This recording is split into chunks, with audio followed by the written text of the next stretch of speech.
company I work for is called the North Australian Pastoral Company, or NAPCO, and it's one of the largest privately owned cattle companies in Australia. You know, they run around 14 cattle stations, majority in the Northern Territory, Gulf Country and Channel Country of Queensland, and they run around a herd size fluctuating, but on average around 200,000 head of cattle. Yeah, Goals was made up of 5 properties, and which cover an area of about 31,000 acres. And as mentioned, we're based northwest of Roma. Yeah, so we're actually the smallest property in the NAPCO portfolio. We turn off on average around about 8,000 to 10,000 head per annum. So our job is in the chain of NAPCO is to background cattle or receive weaners in from the breeder properties, and yeah, our job is to process them here and educate them, wean them, and then we have a bi-monthly turn off to their feedlot on the Darling Downs, you know, where we supply a national customer, you know, with a large number of cattle per week. Yeah, well, there's 3 main objectives on this property points that I really focus on. One is our handling of our stock. That's you know, in the terminology is low stress stock handling. 2 is pasture management, forage budgeting, and 3 is efficiencies. And we focus on the 3 of them, you know, with the same amount of enthusiasm and time. The pasture management is probably one of the most important things that I do on the property. And in general terms, we work on a rotational basis where we, you know, rotate paddocks. So mobs are grazing in a paddock like this one behind us now for a certain period of time, and then they're moved into a fresh paddock, and the one they've left behind is spelled.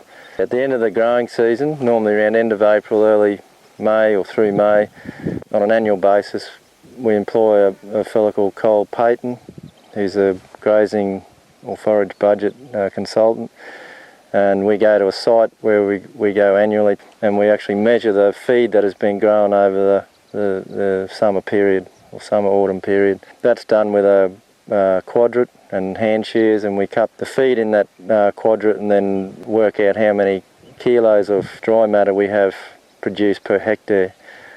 We then match that to the average weight of the mobs coming here to an adult equivalent, and then that determines then we work out how many kilos we want to take out, because we want to leave a butt or stubble behind after we graze.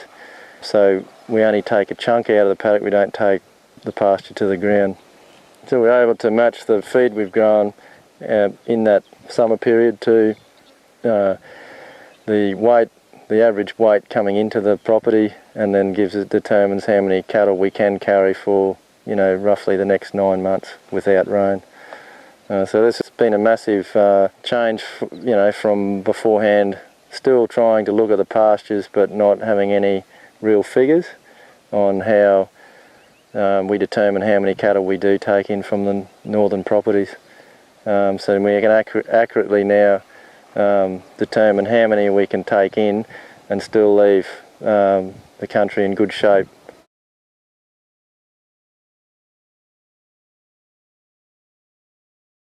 How we dealt with those challenges over the last 15 years, it hasn't happened overnight. It's happened it's a bit like Lego. We put together, you know, bits and pieces over time, but the main thing firstly was infrastructure. We had to get infrastructure in place, and the main projects that were undertaken the last 15 years is a laneway system that connects all paddocks to all yards.